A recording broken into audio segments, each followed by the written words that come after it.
Okay, so just as I said that about the heat, I bumped my computer, stopped the video by accident, and then I realized, well, I'll just let the heater blow. So I'm back. You can try to make this through. So the question is, how can you have both in the same universe, a mental world and a material world? Because they will not be able to interact. There's no interface. Okay, let's consider, for example, if it is just mental. If it is just mental, then you are a mind, and everything else is some sort of, I would say, illusion, but some sort of mental construct that triggers other things in the mind. Like the mental construct of solidity will actually trigger another sensation of the feeling of solidity and the stopping of the visual perception of the movement. Okay, so it's pretty tight. I mean, you can actually make it to be a mental world. It's just that you have to give up a lot. You have to really believe that the real self is somehow an entity that you're never going to know physically, but you do know internally. So as soon as Descartes really started being felt, his ideas being felt in the West, there was an ability then to focus on the experience of the individual, because that's, if it's all mental, then that's really who you are. This this this uh, this heart, this mind, this unit that is sort of behind the mental world, uh, orchestrating your sensations or whatnot, and then how will you ever really know other minds? Except through the physical interface, which is a construct. So the thing is, though, that you know it seems so real, doesn't it? I mean, the physical world seems so real. And as you live your life, you don't really have to worry about this to have your life work out. Like, you go up and you open the door and you go outside and you get in your car, you turn it on, everything seems to be cause and effect the way it should be. You go to school or your job, you come back, the days keep on rolling, and whether it's mental or not, your life keeps on being lived. You see what I'm saying? So it also it also starts separating people out that are like, well, I don't know how this is really going to be a genuine difference in my life if I understand it this way or that way, because the life itself still feels like the same life. So there's this, one of the ways to solve this problem is to just kind of not think about it, and to to sort of just keep on living. So there is an option that starts opening up now to just say, as a philosopher, as a thinking person that wants to know the truth, or you want to grow, you can just focus on what it means to be human in this shifting world that you're not sure about. Okay, so a mentalist will start gravitating towards that the really important things are the mind and the mental experience of the world. Now, there are other minds that say, look, uh, we're not comfortable with that. We think that this is material. We don't know how. We don't understand the mind. We can't measure it. We can't do experiments on it. Okay, because it's sort of this black box that you can't get through unless you travel through the physical arena. And when you do that, you're lost, because you can never really touch the mental. If you stay in the physical arena, you cannot get to the mental side, because there's no interface. Can a ghost, for example, let's just, to try to make this clear, let's think of a ghost that can walk through a wall. Can a ghost grab a doorknob? Okay. Now you might be saying, well, what do they need to do that for? They can just walk through the door. Well, I know, but what I'm saying is, if a ghost cannot grab a doorknob, then it can never have any effect in the physical world. And so, you have to have the ghost that has some sort of physical thing on his fingers to be able to grab that doorknob. But as soon as you have a physical thing that can meet the doorknob and grip it, then you don't have the mental anymore. You have a physical thing that you brought in to solve the solution. So ghosts cannot grab doorknobs. If you just remember that, you'll understand what we mean when we say there's no interface between the mental and the material. Which, of course, is very frustrating, because it feels like when I think of moving my hand on the fourth try, move, move, move, move, right? Then it can't be the voice that's causing the movement, or some sort of chemical reaction when I say move, because I said it 3 times and nothing happened. It was only on the fourth that I did, and I don't know what caused it to actually happen, but it did. Okay, and and the movement happened. So like I don't know. It does look like somehow the mind is controlling this construct, and it just seems to be so much easier to say, look, it's physical. It's a physical world, and but I want to stress this. It also has to do with the disposition of the person.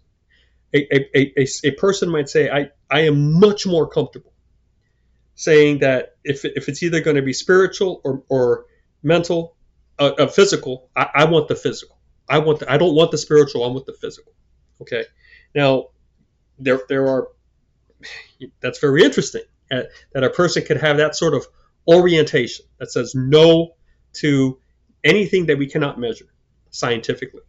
Okay, because one of the aspects of that which is physical is that you can actually measure it. You can measure its impact. You can measure um, the impact it has on other things.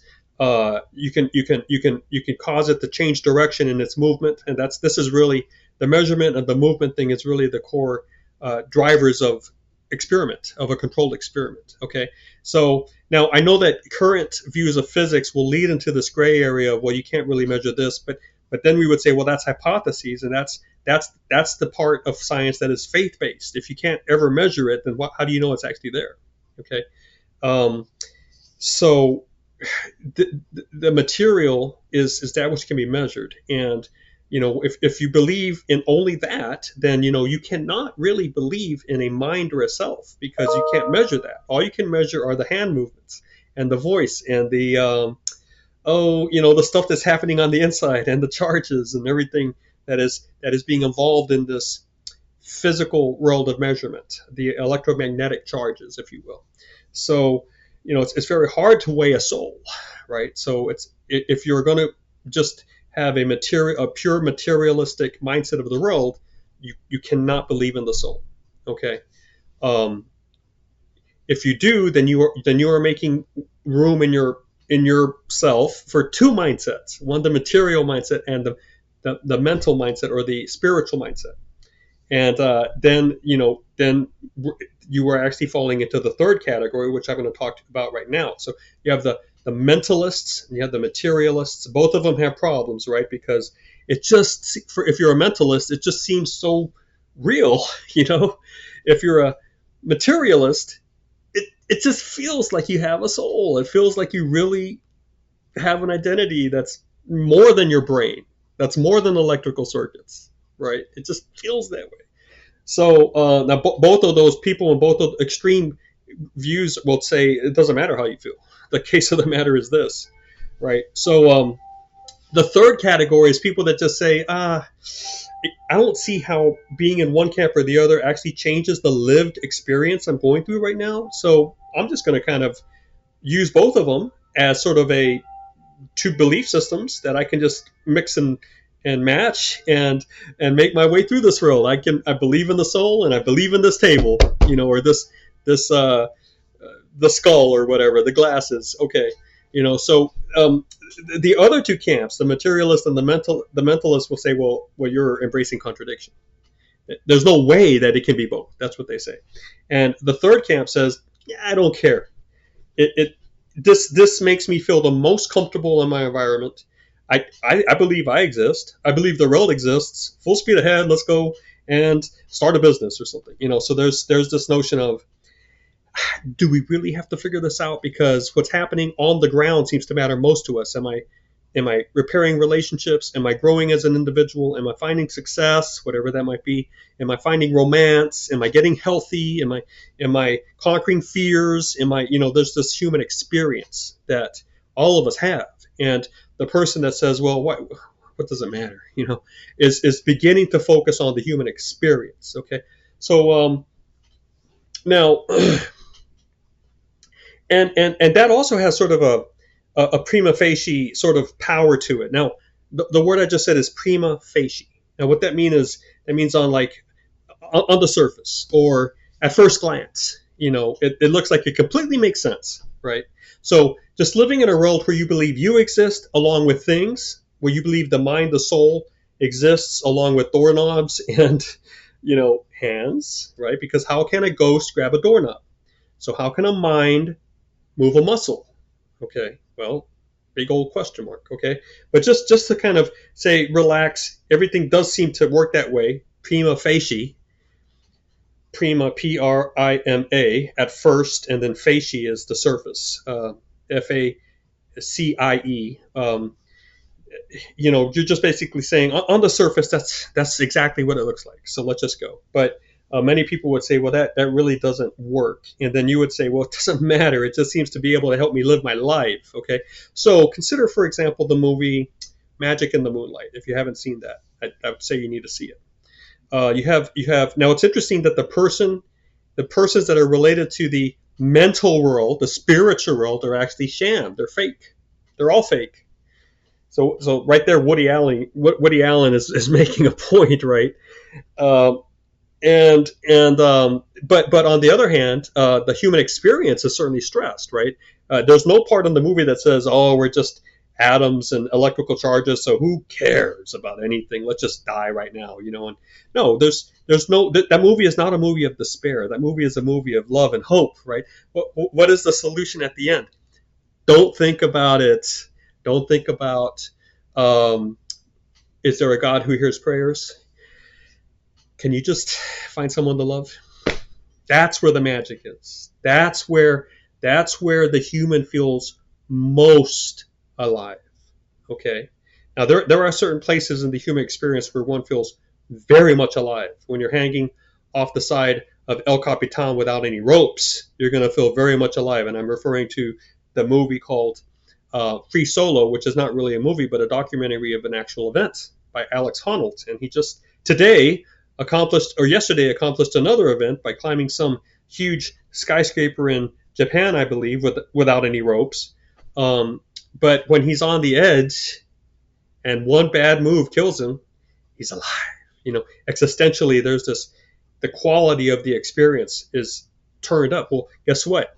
If you've ever truly fallen in love with someone, I'm not talking about just I love you as a brother, I love you as a sister, or a father or mother loving a son or a daughter. Now that's a very deep love too, but I'm talking about this romantic love. It'll blow you away, and I guarantee you that you never have to wonder if you're in love or not. If you're even asking the question, you're not in love yet. But once you're in love that way, in that romantic way, you will know. You'll just know it. Okay, it's so powerful and consuming, and it's dangerous because it can be completely consuming, and it's hard to keep that sort of fresh, complete interest in another alive in this fallen world. So that's why if you look back at the history of love, you see many times it's presented as a cruel master, etc., etc., etc. I don't want to get into that. That's more literature. But the point is, if you don't know what's up, if you don't know whether the mental is real or the material is real, can't you just keep on living your life? Don't things seem to kind of just work out anyway? And if you can find someone to love, boom, wow, that's it.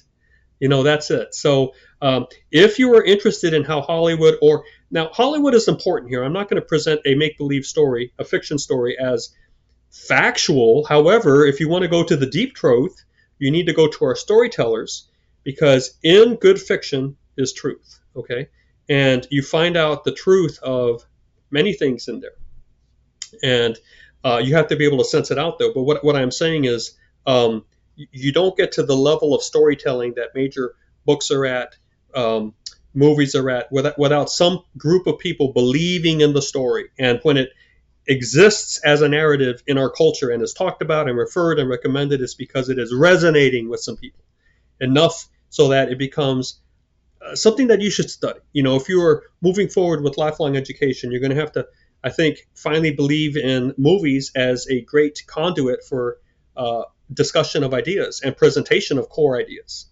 And movie in the Magic in the Moonlight does this. I think Magic in the Moonlight clearly tells you it's not magic, it's not mental, it's not material. They don't know. that's the whole point, is that that has not been solved in the movie, but what has been solved is this guy realizes the thing I want to focus on is love. Okay. And another example of this is a very interesting movie called Is Anyone There? Is Anybody There? With Michael Caine. And I think another example of this that kind of throws in the spiritual world, tries to kind of bring it back a little bit, but is a beautiful movie called Collateral Beauty. So if you want to kind of go off script with what we have here, I would say maybe in the week off you have between the manuals or whatnot, watch Is Anybody There? With Michael Caine and Collateral Beauty with Will Smith, and these ideas will get reinforced. Okay. Now I want to tell you something. There is a philosopher out there. There's more than one, but there's one I know through his works that is not ready to give up on this. Well, what I guess is that many philosophers will come down, or many thinkers or writers will come down on the mental camp or the material camp. But John Searle, Searle, John Searle, I don't even know if he's still alive, but he was a philosopher who studied the philosophy of mind. That was the discipline he was in. And he refused to let go of the complexity of the human experience in both a mental and physical world. And he really, one virtue of John Searle is that he never let any argument stay simplistic. Like he would say, well, if you're thinking this way, well, then what about this? What about this? What about this? If you're thinking that way, well, what about that? And he's doing this with thought experiments and explanations that are very accessible and understandable. And the thing is, sometimes these great teachers go out of fashion and they stop being in print. I have a collection of a history of Western philosophy by W.T. Jones, 5 volumes, and it's out of print. So I have, a couple redundant copies of it. And then I had to order John Searle's Philosophy of Mind through my library. And then I just simply recorded all of that. And I made myself a personal copy because this is too good for me to worry about copyright law right now. And I'll just listen to it over and over again. I can't really get the CDs anymore. Maybe you can find them somewhere. But John Searle, if you get his books, you can get this in books, but I have a hard time reading books. I like to listen. Believe it or not. Okay. I highly recommend it. So I don't want to kind of draw this blanket statement over this because people are still working in this problem. But it does seem that the movement of philosophy now is kind of moving this away from this question about is it all mental or is all material? And it's saying we don't know how to solve that, but if you think about how we experience life, things seem to matter much, much more to us. The human experience, whether it's mental or material, we're not going to give up on this idea that I exist. And we're going to go back to the cogito, to the I, and we're going to try to not worry about ontology anymore. Ontology is like, what is really there? Is the table really there? Is the mind really there? What truly exists? Ontology is the study of being with a capital B. But there is a sense where we do still concerned about that in this new direction, and that is, what does it mean to be a human, right? And it seems to our intelligence and our philosophical mind is only one part of this, and we're now exploring all the other parts, which leads to the Romantic movement in literature, and actually leads to the Renaissance. And we'll look at some other things that leads to here. Hey, thanks for watching. I appreciate it.